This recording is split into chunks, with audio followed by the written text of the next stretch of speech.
Right then, a fair bit to get through today. Oh, I might do it in 2 videos. A bit of some mystery stuff. I don't know what's in there. I'll explain that in a bit, so I'll come back to that last. I don't really know what's in there, except I saw a couple of things poking out the top, so we'll tip that out and have a look. And the rest of the stuff I know. So what should we do first? Should we do the things that I don't know, or should we do the things that I do know? Let's start with these bigger things. I picked up this barrel. I thought, oh, that's nice. I wonder what that's for.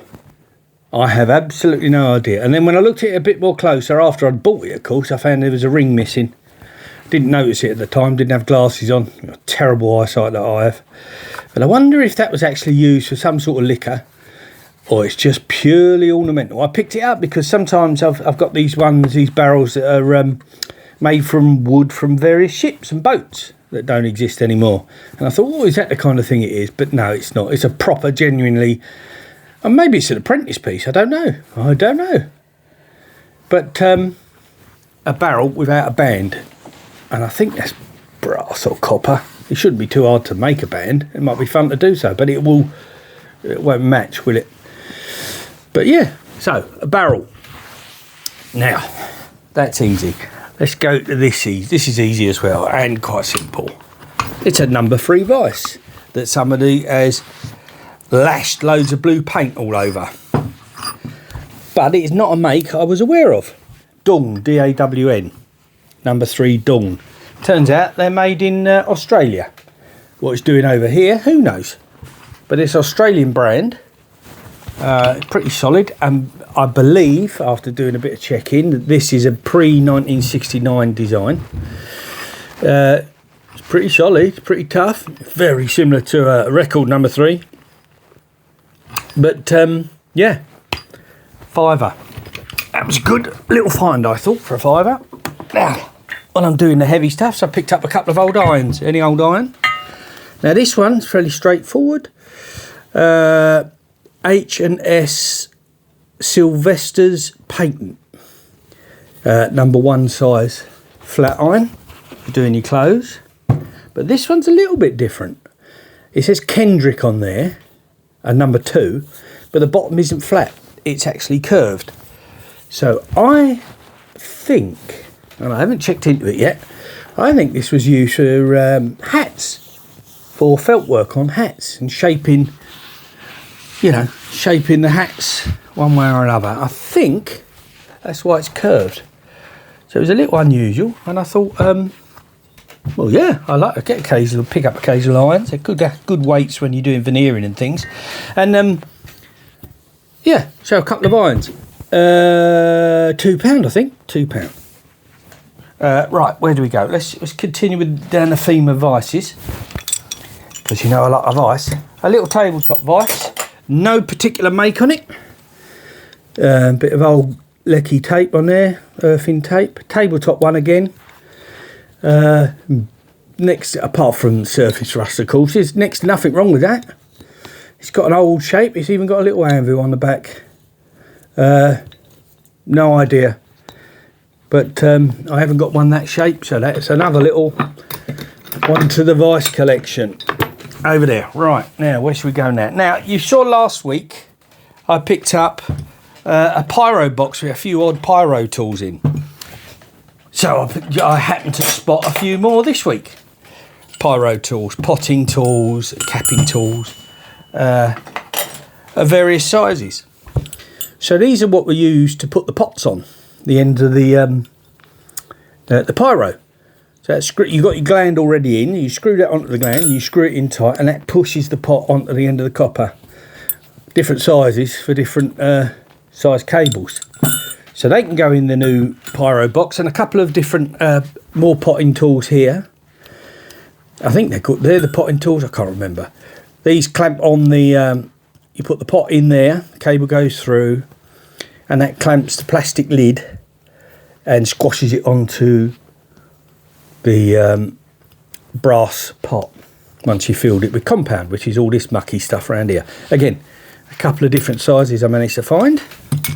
Now this, I'm not 100% sure because I've never used one. I think this is a stripping tool for the 3 different sizes of cable here.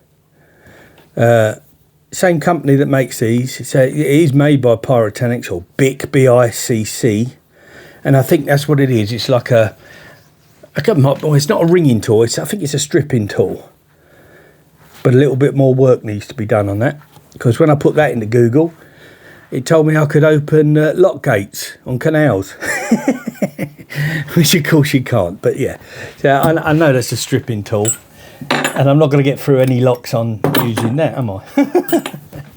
Right, another little oddment. I don't normally pick up these, but this is an American Armstrong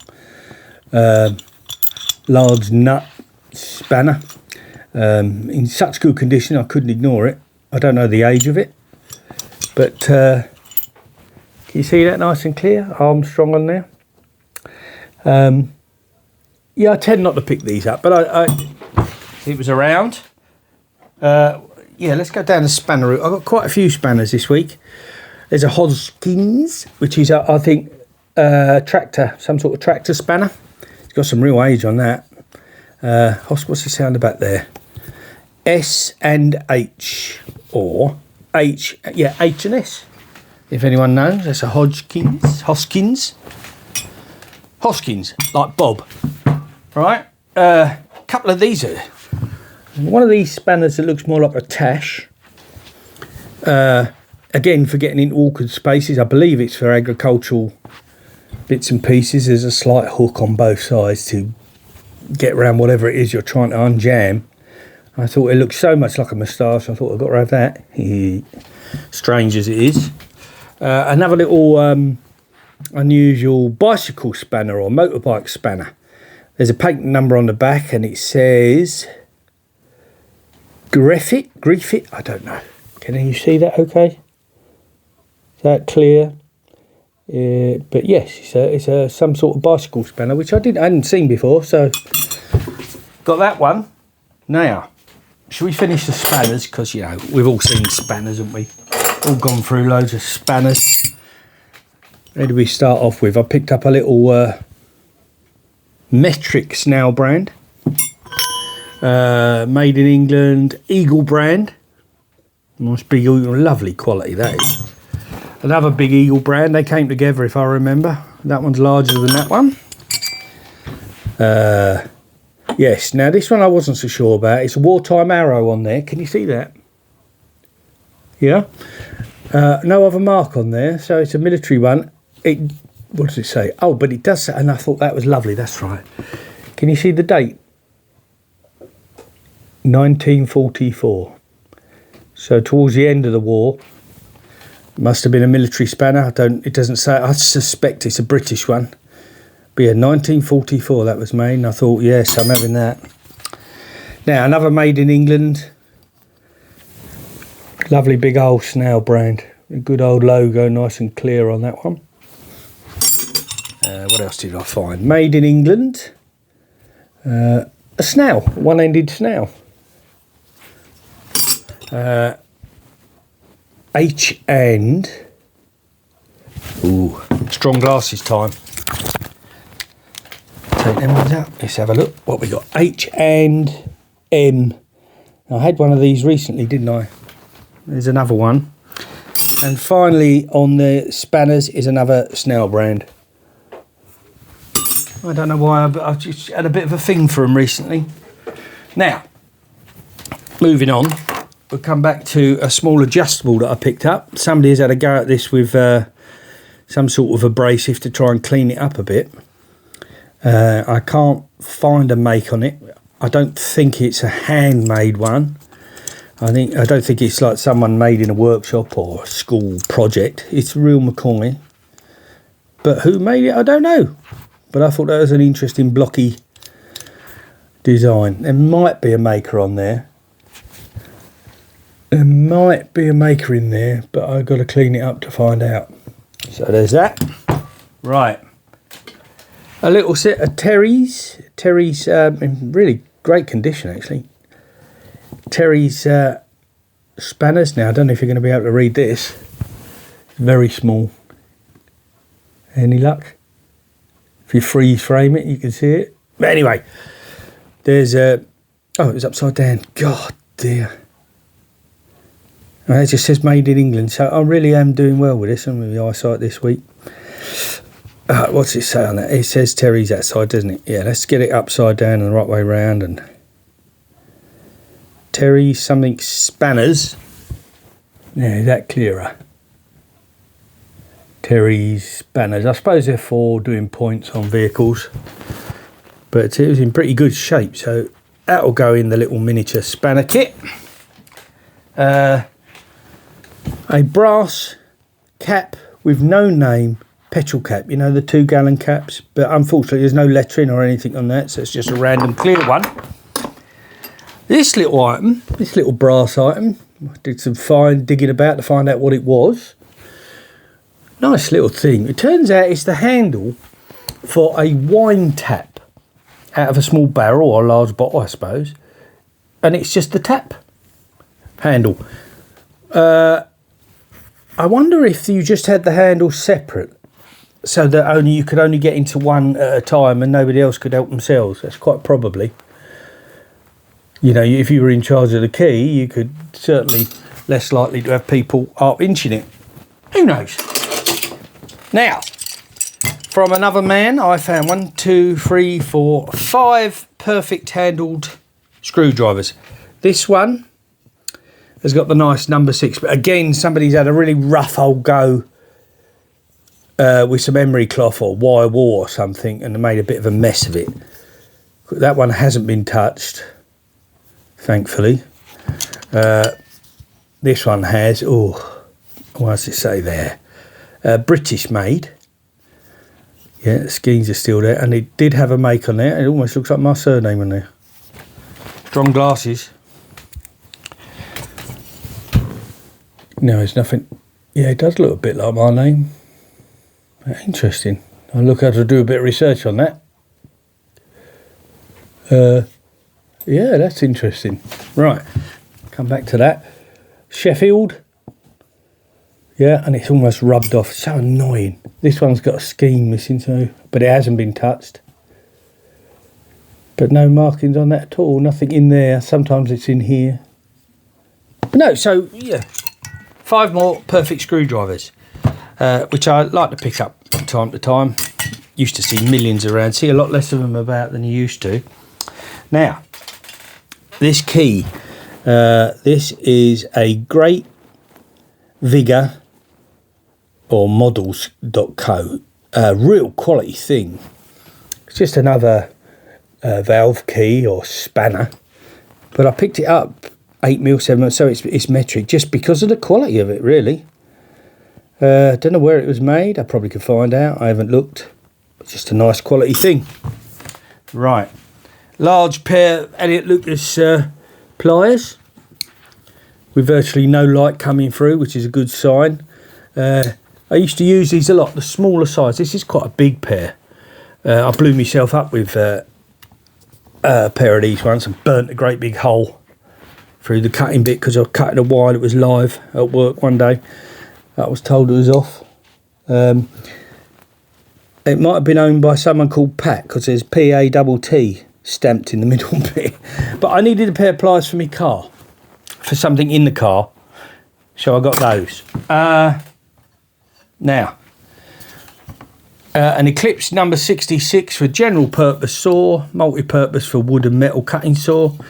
We've all seen these. I just got this because it's in lovely condition, really. I've got a few. A nice item, it's a nice thing. A couple of cabinet screwdrivers in fairly good condition. The handles are in really good condition. These are usually split and buggered, aren't they? There is Ward WP cast steel on there, and I think they both are the same. They must have come from the same, maybe the same set, but that says it's Alfred or something stamped on there. They're nice. Nice quality, different tips, but lovely. They'll clean up beautifully. They do look nice when you get them in a set. Right, a couple of straightforward Stanley 199, but I've got these, but that came with this one because I haven't got this Stanley. this pattern, this shape, I don't think. I'll go and have a look at the stash of them, and I bet I have. But anyway, I got that one just because it's a different design. And the other one came with it. Now, I finally found a Ding Dong Junior Axor frame. Now, I've got the normal Axor, Ding Dong Axor. And I was only talking to someone the other day saying, I haven't got one of those. And lo and behold, I found one. Yeah, the Ding Dong Junior saw frame, made in England. Yeah, made in England, Sheffield, I believe. I think that's cast aluminium. And yeah, feels nice in the hand. That'll clean up. That'll look good. Do like that. Now, I think this, I'm pretty sure, even though it's not, I can't feel any magnets on it. I think that's an upholsterer's hammer pick. I believe. No name on it, unfortunately. But yeah, I believe that's what it is. It's had some sort of black Japaning or black paint on it. But yeah, pretty sure that's what that is. Slightly loose head. But there, what do you expect after all this time? Right, now we're into... Not too much to show you on this lot, really. Except loads of empty... And they're empty this time. Backy tins. You know, like a backy tin. This one's quite nice. This is a John Ball Mend a Tear men's waterproofs and other garments. Now in there, except how to do it. This outfit is designed for repairs to waterproofs, rainproofs, khaki clothing, ground sheets, tents, cycle capes, dust coats and loads of other things. For repair to dark clothing, umbrellas, and ask for the black outfit. And he's got a picture of a fella doing a repair and a picture of a dog attacking a woman's coat. Sue them! It's what everyone would do now, isn't it? The rest of these tins are mostly, well, not even particularly old. But, oh, there's a nice one. Murray's Erinmore Mixture, Empire Grown Tobacco, Belfast. No smell in them. But that's more. There's a couple of those. Actually, 3 of them. Some usual suspects: Old Oban, Golden Virginia, St Bruno. A few of those Murrays. What's this one? St Julian. Yeah, but the Murrays are nice, aren't they? That cost next to nothing for these, if I remember. And that's another, yeah, golden bar. So yeah, so load of those empty tins that I seem to always find. Now, cold sealing compound, instructions for use. Ensure that the hands are clean from metal filings, then without unwrapping, cut off the required quantity of compound with a clean knife of clean side down cutting pliers. Unwrap the quantity when ready to insert in the seal. Keep the remainder wrapped and the lid closed to prevent the entry of metal and other conducting materials. Pyrotechnics, I've just noticed on the bottom. Cold. Oh, it's a box of compounds. You know, I was talking about. Of course it is. Oh, it's lovely. I didn't know that. It will go. Yes, that's the seal that would go in the top of a pot that you squash the pot onto. Yes, it's the compound. Various size of those. Some with 4 core or 3 core. Oh, but very much earlier than I remember using them. So that must be it. That's a nice thing to have. A 4-ounce tin of that. So that will go in the Pyrex box. I didn't even know that. Pyrotechnics, yeah. Pyrotechnics. See that nice and clear? Pyrotechnics written on that. Had no idea. So that is a nice... Now, these 2 nickel silver Stead optical pins manufactured by J. Stead and Company Sheffield. I wonder if it's the same company that used to make the screwdrivers. Anyway, nickel silver optical pins, and they both have a screw on each side. Now, whether they're not the same ones, so somebody might have done it, but they're hinge boxes. What have we got in this one? Nothing. Just an odd, interesting odd box. And this one's got some gubbins in there. Well, that's a brass filter for something. That's very fine mesh on there.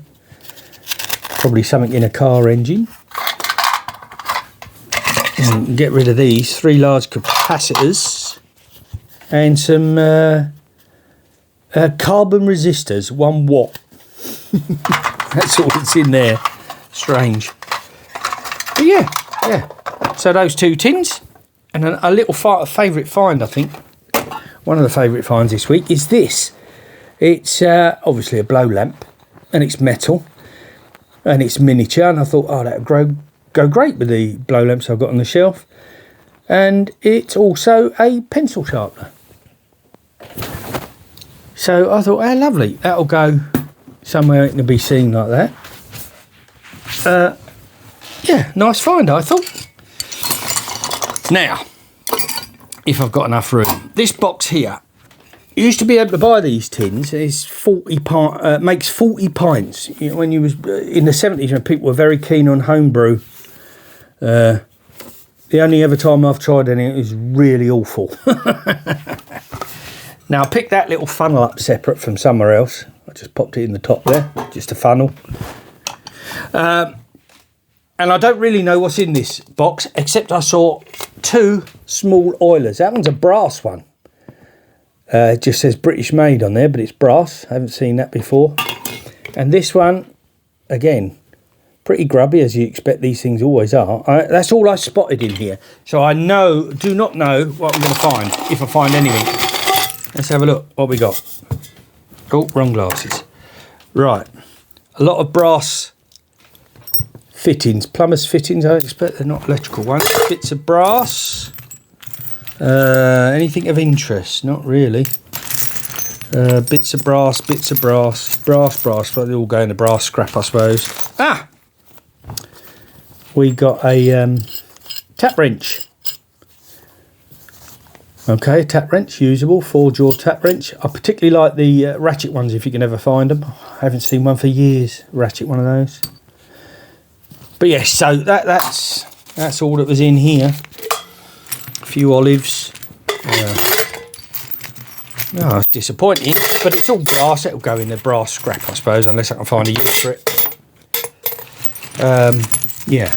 Now, let's just pick this mess up before the dog goes mad and sees it and thinks it's a game. Look at that solid bit of brass. Brass. In it goes, out of the way. Right. Now, let's have a slurp of tea, because it's getting heavy. Right. Now this toolbox rust gold thing, I have no idea what's in it. My wife picked it up for £4, I know that much. I said, yeah, I got you this as a bit of a sort of a surprisey thing. So I have no idea what's in this. So let's have a look, eh? Hopefully it's more successful than the old brass fittings. Right. 1, 2, 3 box spanners. Lots of spanners. That's an old one. What's that? I don't know. It could be a gas spanner, that. No markings on there. What's this? Lucas service part. Probably a lamp, is it? No, nothing in there. That's probably going in the bin, I should think. With that mucky bit. Hello. Oh, yeah, look. There's a light off a car. More bin rubbish. Few slimline one there. What's that one? 2 corroded to see. Another box spanner with a fixed end. EE TSNS, whatever that is, and that's bent, I think. A few more little Yamaha. I haven't got the Yamaha. What's that? Don't know.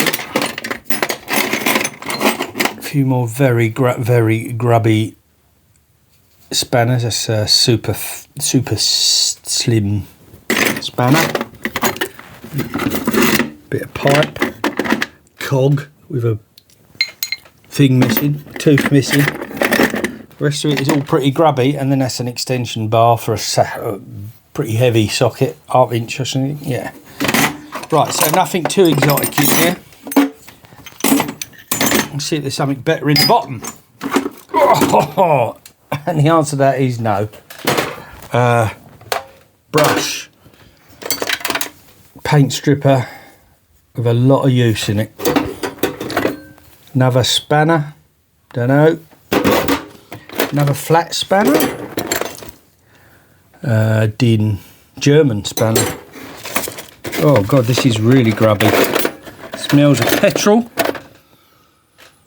Broken screwdriver. Did well here, Don. Spark plug. A couple of spark plugs of various. Yeah, it is a fault that counts. NGK and a Lodge. Socket. What's that? Made in West Germany. Dodora. That's a fishing weight. Couple of Allen keys. What's this grubby? Don't know what goop that is. It really is mucky in here. Rotten old feeler gauge. Yeah, pretty rotten. They usually are when they've been hanging around the bottom of the box. And that's it, I'm afraid. Just old spark plugs. Knackered old sockets. Allen keys. Yeah. Maybe we'll get to do that again. Get Donny to find another box of tools and just we'll go through them on camera and see what's in there. And hopefully it'll be a bit more successful than this one. Yeah, we might do that. That might be a bit of a fun thing to do. Right. So, bit of heavy metal to finish on. Right, well that's the lot this week, I think. Did I go through everything? I think I have, haven't I? Yeah, I think I've done everything. A bit of rubbish there to sort out. Look at this, look. I should really wear gloves. I always forget to put them on. Yeah, hello to the grandkids, the top grandkids, Toby, Oscar and Piper. Hope you enjoyed the football. Should we say no more about that, I suppose. My son always tells me that I'm supposed to say like and subscribe, so if you like this nonsense that I go through, like and subscribe. I'll do some more nonsense. Yeah, broken thumbs up, and hopefully I'll see you on the next one. Take care.